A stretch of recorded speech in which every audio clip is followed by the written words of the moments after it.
I feel like I have to take a deep breath after that. I heard so many references to swords, and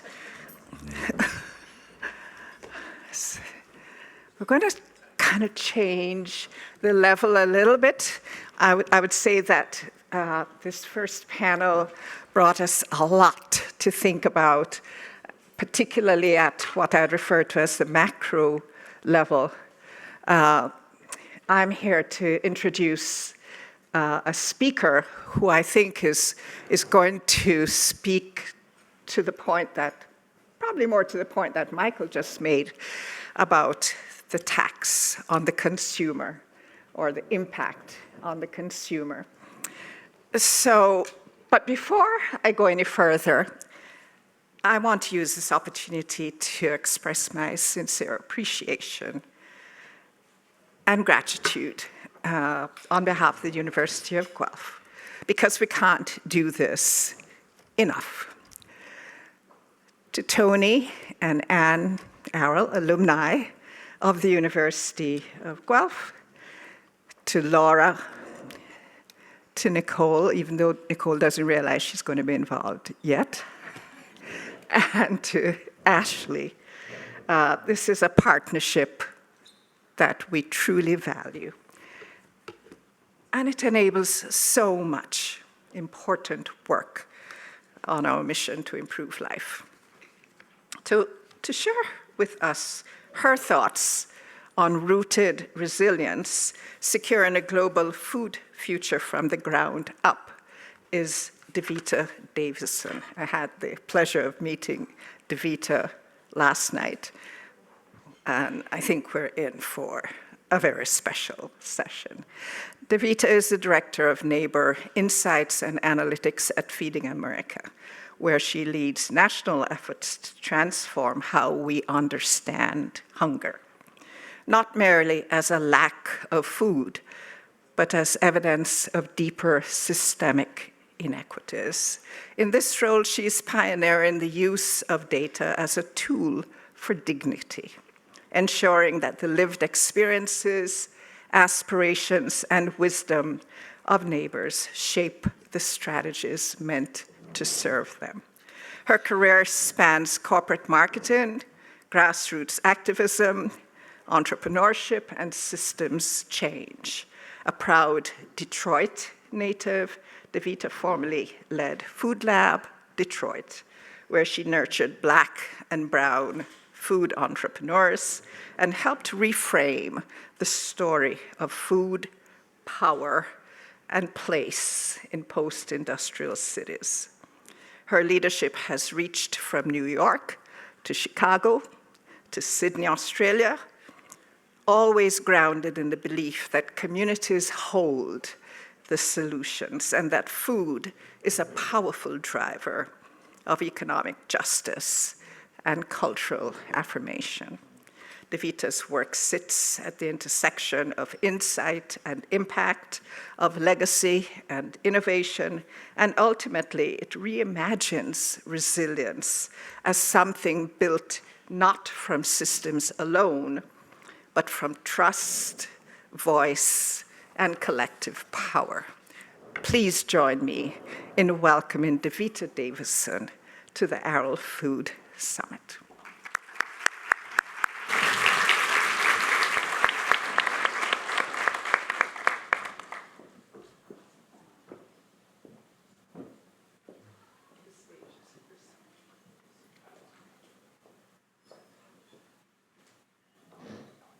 Glad this morning that I am not the only one with paper. Y'all, I'm showing my age now. I got my readers on, and I have my notes. I'm a daughter of a preacher, so I got to stick to the script because I'm being put on the clock this morning. And so I have a word that I want to share. And I want to thank you all so much for inviting me to Toronto to speak at the Arrell Food Summit. It is really an honor and a and a privilege. It's been a while since I've been on the stage. I stepped away from the work for a while to take care of my dear father who passed away about a year ago today. And so I'm going to ask y'all to show me a little bit of grace as I mangle my way through this presentation. So first and foremost, I want to talk a little bit about resilient food system and how for decades we've been sold a story about resilience. And the story goes like this: scale equals efficiency, and efficiency equals resilience. Move more food, serve more people, build bigger networks, consolidate supply chains, and we'll be safe when the storm comes. But it's a trick of language, and it's something that George Orwell warned us about in his book, 1984. War is peace, freedom is slavery, ignorance is strength. That's a quote from the book. It's a sleight of hand that turns contradiction into common sense. So what did we do? We built for scale. We turned farms into industrial zones spanning thousands of acres. We traded regional food webs for global pipelines. We measured success in tons shipped, miles traveled, dollars served. Bigger meant stronger, more meant better. Until the crisis came and the lie revealed itself. You see, when COVID-19 disrupted supply chains, those massive, efficient systems, they cracked. Farmers dumped milk while families went hungry. Meat packing plants, just a handful feeding entire regions, shut down. And grocery store shelves, well, we saw pictures of that earlier. They went bare. But here's the thing. This is what I know being a Detroiter. COVID didn't break the system. It simply made the fractures visible. Because if I'm honest, the same collapse had been folding quietly in my hometown, Detroit, for many, many, many years. In the late 1980s, Detroit had lost most of all of its major supermarkets. Disinvestment, corporate consolidation had hollowed out neighborhood after neighborhood. And when the last Farmer Jack closed its doors in 2007, nearly 1 million residents were left without a single major grocery store in our city. And even our federal food program tells the same story. You see, in the United States of America, more than 40 million people rely on what we call SNAP, Supplemental Nutrition Assistance Program.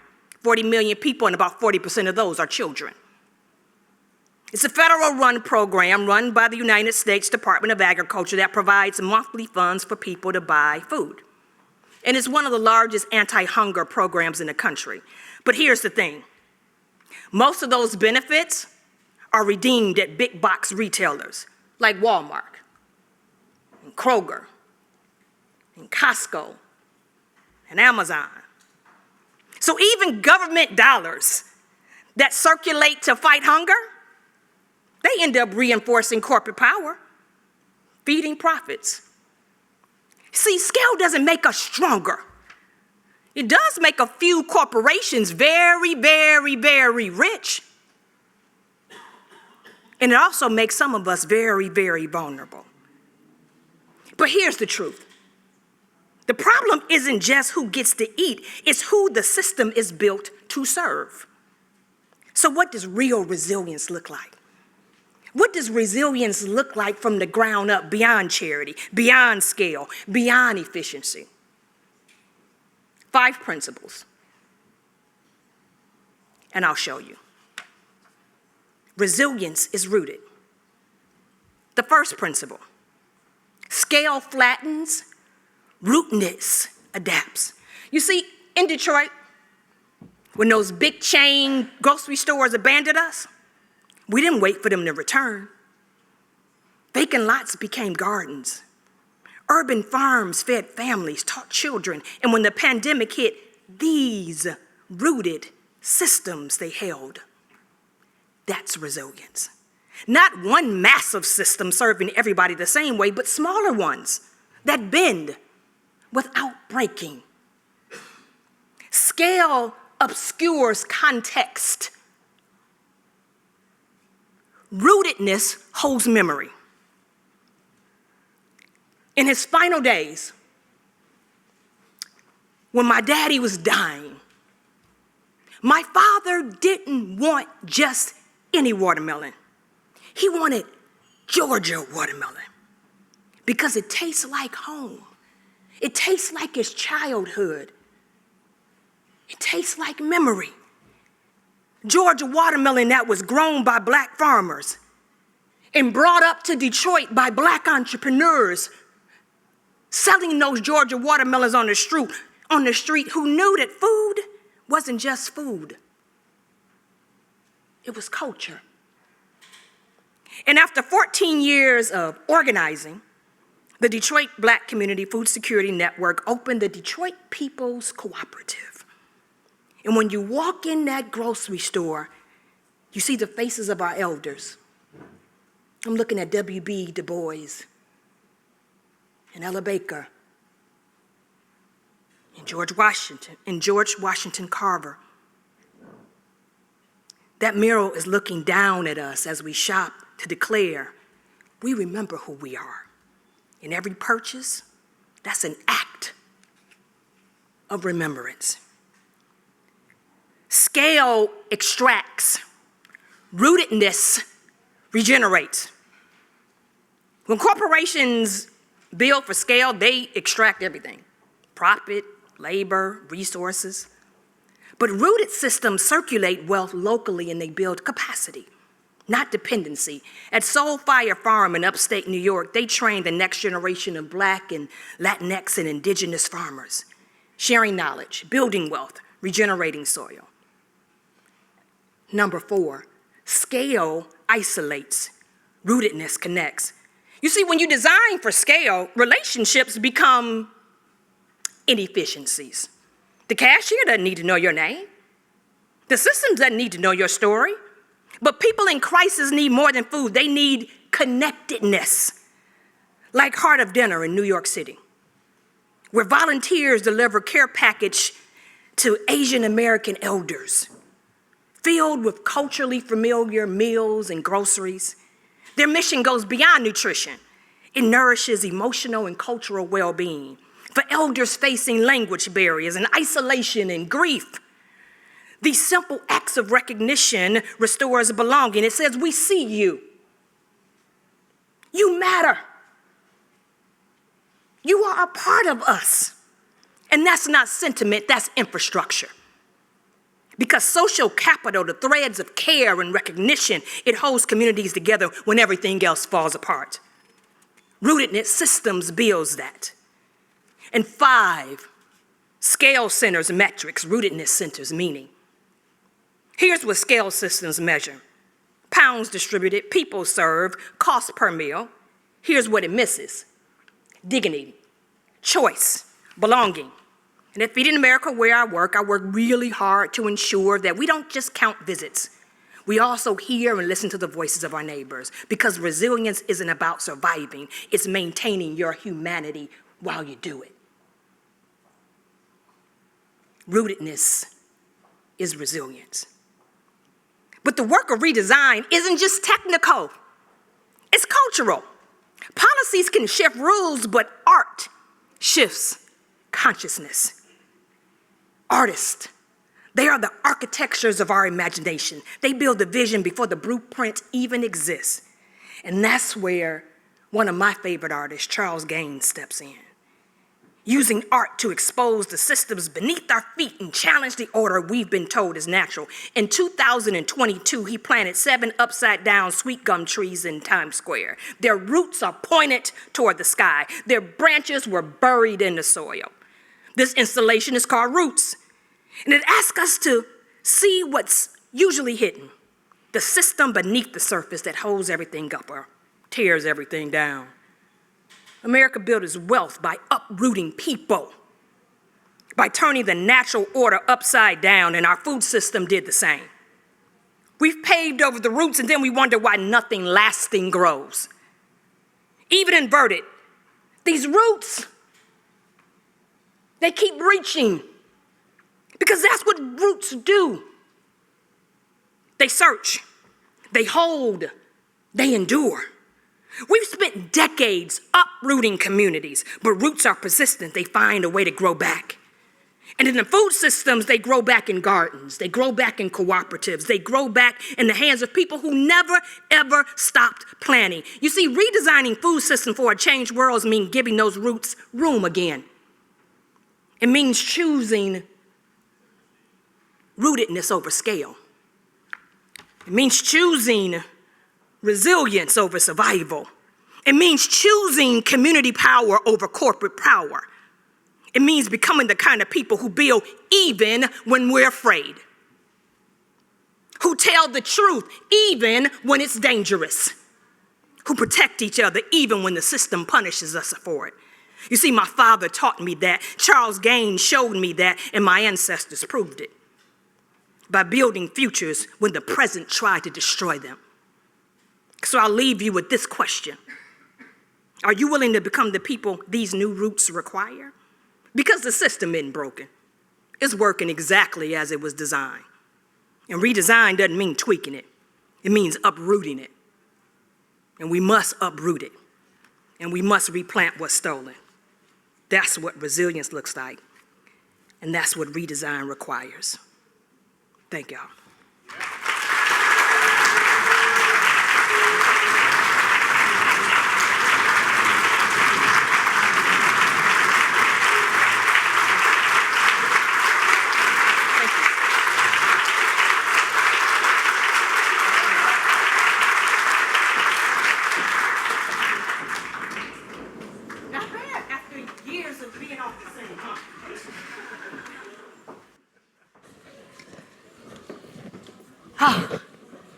So when you go home, tell people about Canada. Yes, I will.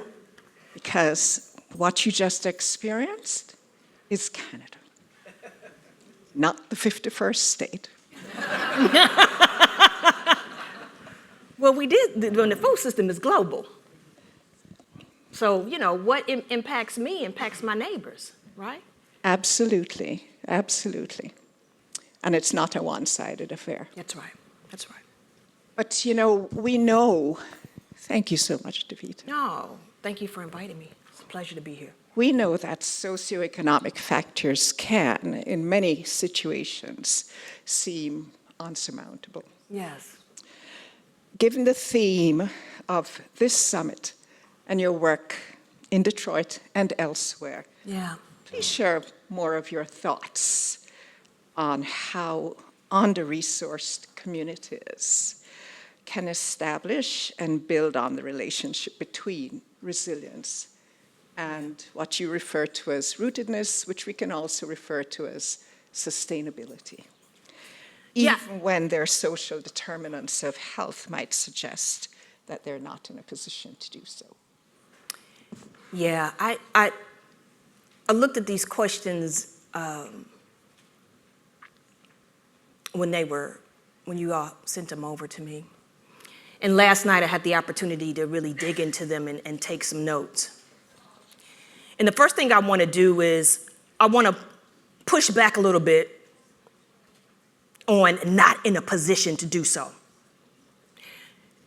Not in a position to do so. You see, that centers deficits. When I just showed you that communities are already doing it.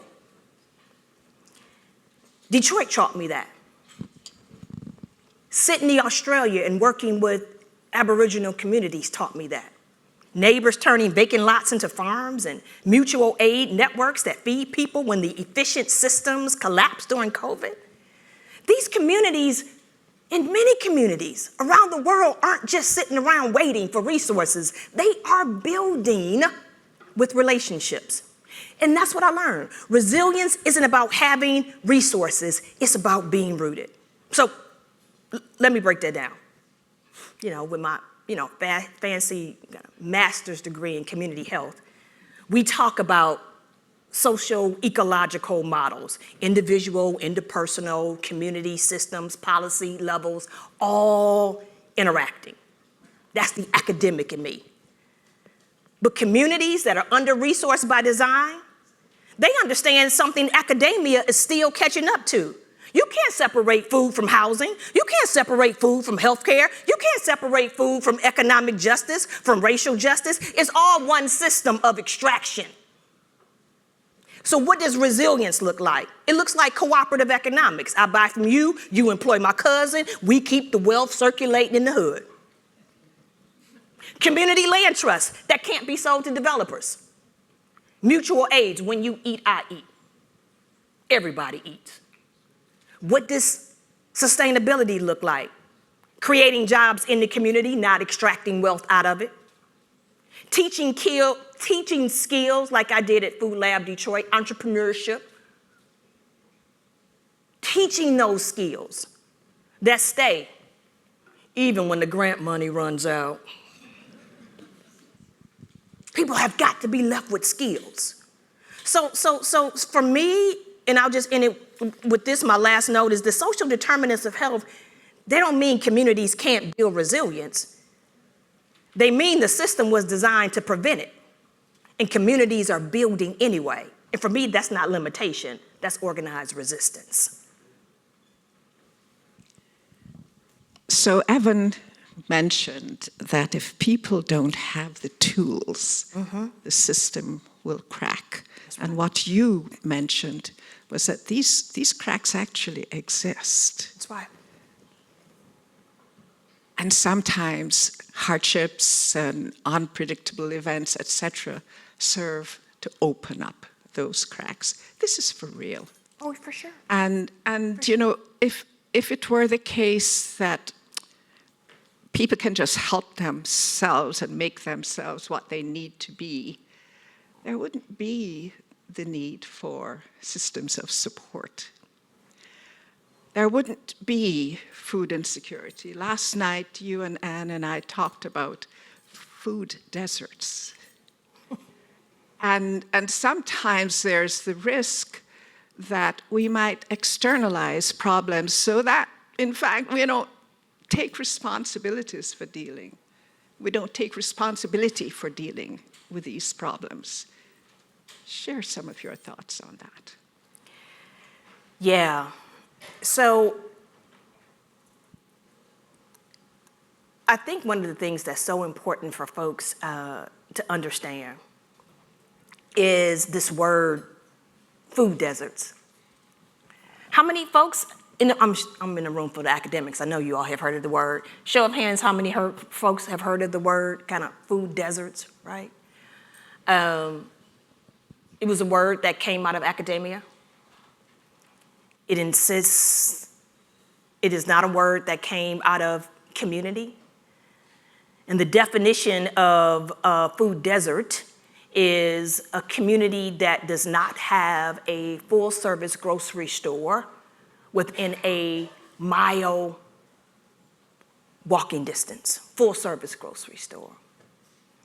It implies that that community is barren, that nothing could grow there, that it is lacking. And so in community, we don't use the word food desert. Karen Washington, a food activist, gifted us with the word that these are communities that are living under food apartheid. And the reason being is that systems created the condition of these communities in the first place. I showed you a picture of Farmer Jack's. I told you that in 2007, when they left Detroit, not one major grocery store was left in the city. Detroit didn't boycott Farmer Jack's. We didn't picket or strike Kroger's. They left. They left almost 1 million people without a major grocery store. The system created these conditions. And so the first thing I think we need to do in our reaction is we need to tell the truth. That's why I brought that quote from George Orwell. We need to be very crystal clear about the language that we use. That's why I have a hard time with words like food insecurity. Food insecurity isn't about hunger. Food insecurity is about a measurement of hardship. I have a problem with the word essential workers. Oh, they were essential when you needed them. How's that working out now? Those same workers in the well, let me be quiet before I get in trouble. Okay. I also had a problem with the concept of essential workers because when COVID had us all terrified, there were workers who suddenly became essential, even to the point of receiving bonuses so that they would do the jobs that they had always done. That's right. Important to all of us in our day-to-day lives. But I think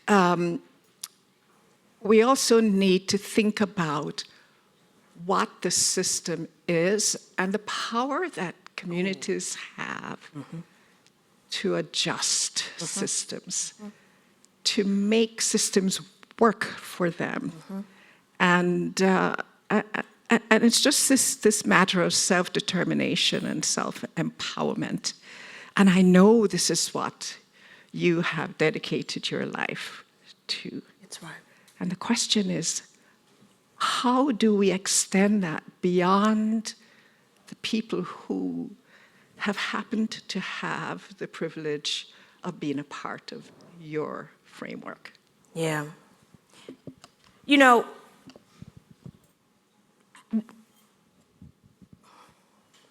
I think one of the things that you're asking me and what we're talking about is like, what does an equitable and sustainable food system look like beyond Detroit, beyond the United States? Like, what does it look like beyond the communities that I've had the pleasure of kind of working with? And I have to be real with you. When I think about equitable food systems, I always ask myself, equitable for whom? And at whose expense? And I keep saying this over and over and over again because the current food system is working as it was designed. And I want to tell you a story, and I'm going to answer your question really quick. And the story for me, and really my family, starts in 1971. My mother and father actually migrated from the southern United States, fleeing Jim Crow, fleeing state-sanctioned violence, and they moved north to Detroit, Michigan. But a large majority of my family, grandfather and uncles included, stayed in the South, Georgia, Alabama. They were farmers. That is my ancestry. That is my history. But in 1971, Earl Butz, he became the Secretary of Agriculture in the United States of America. And his two favorite slogans were this: get big or get out, adapt or die. He's talking to the farmers. He wanted farmers to grow fence row to fence row. And even though it sounds like economics, to me it sounds like structural violence. Because he replaced price supports, which kept farmers stable, with subsidies tied to volume. And so to get subsidies, you had to grow more. And to grow more, you needed more land. And to get more land, somebody else had to lose theirs. And guess who lost their land? I'll tell you. In 1920, black farmers owned 14% of all the land in the United States of America. Y'all believe that? Today, less than 1%. And so when we talk about a true food equitable system, and what does equity look like, I'm not talking about farmers markets. You see, that's cute. But that's not what I'm talking about. When I'm talking about reimagining our food system, true equity for me means reparation. It means give us back our land, Black and indigenous land. Not loans, not technical assistance. My God, we are technical assistance out.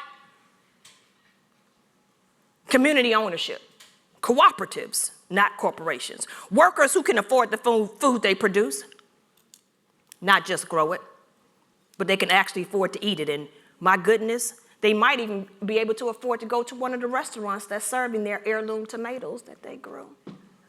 You know. So what you are, it seems to me that one of the things that you're talking about in terms of the reality is that food is weaponized. Oh, yes. And so let's talk about that. Yes, yeah. Well, it is weaponized because when you have subsidies that flow to extract and not to regenerate,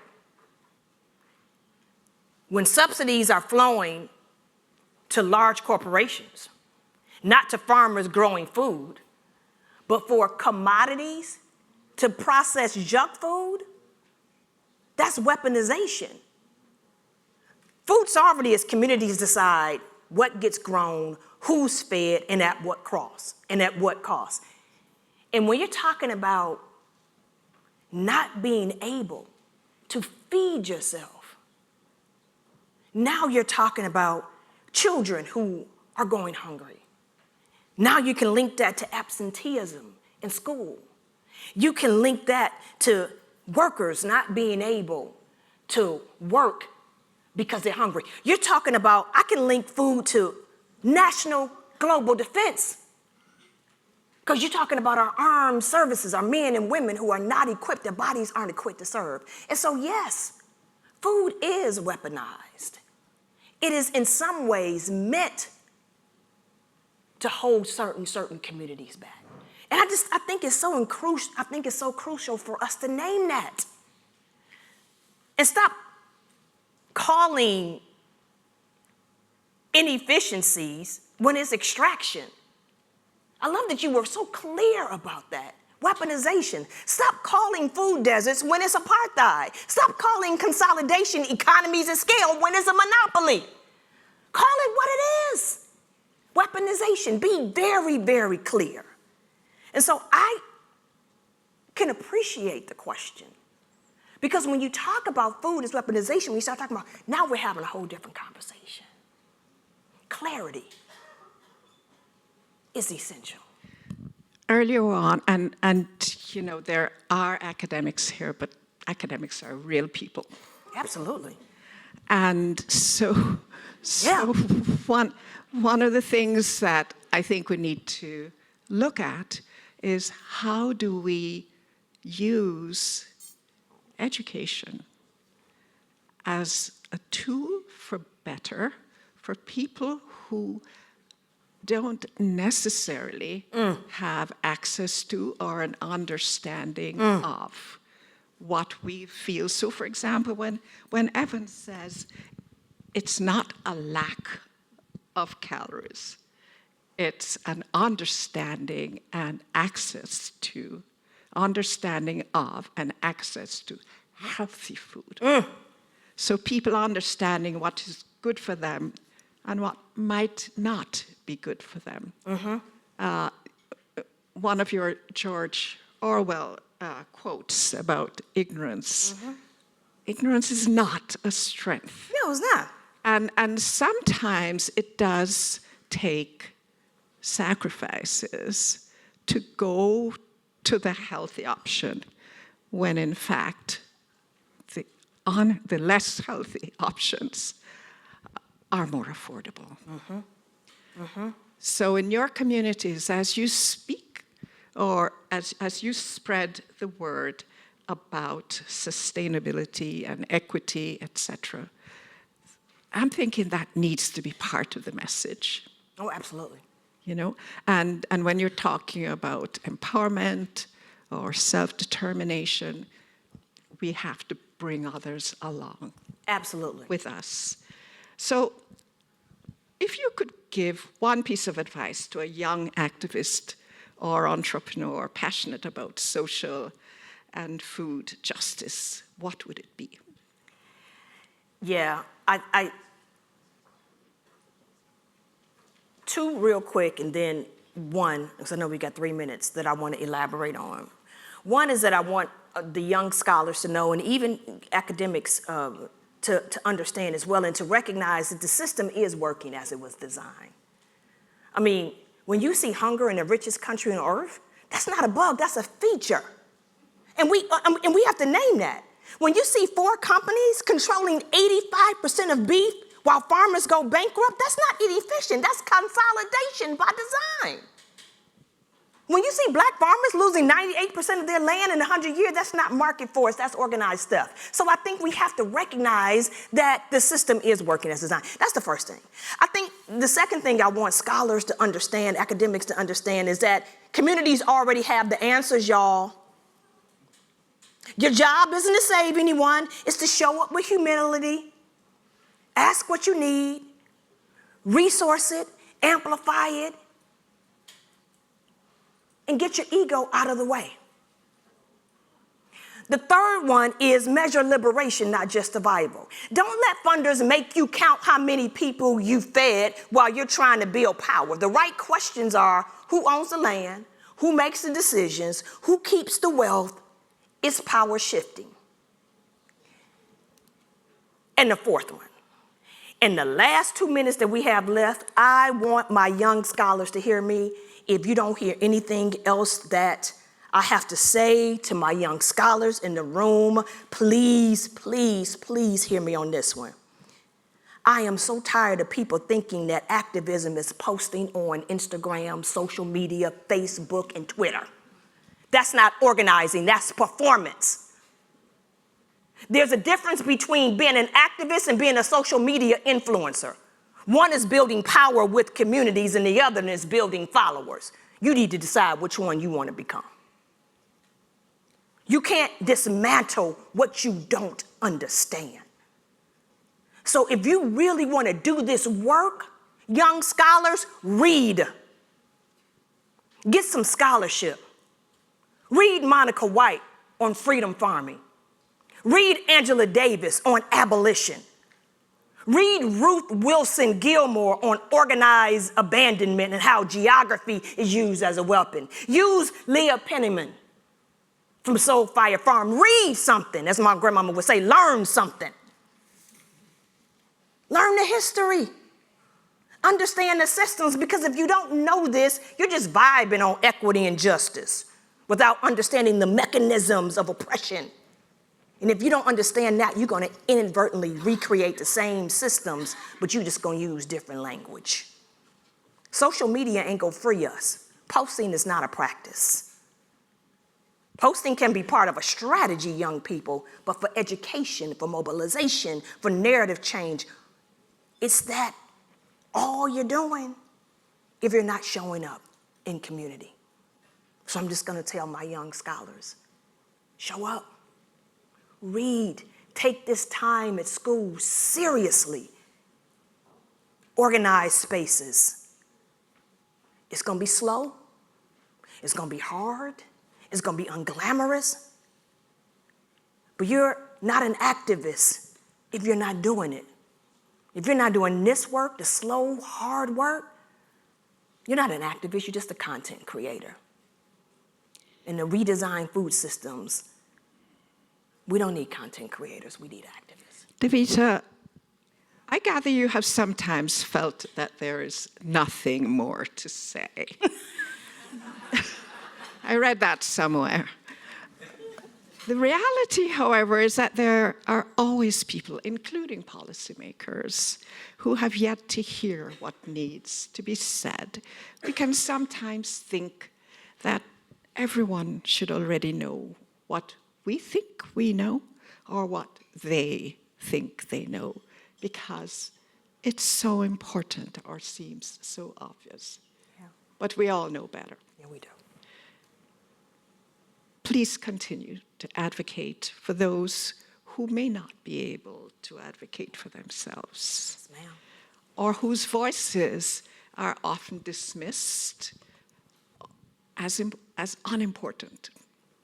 Please continue to uplift communities with strategies that provide dignity and inspire self-improvement and self-determination. Thank you, Devita. Thank you. Thank you all.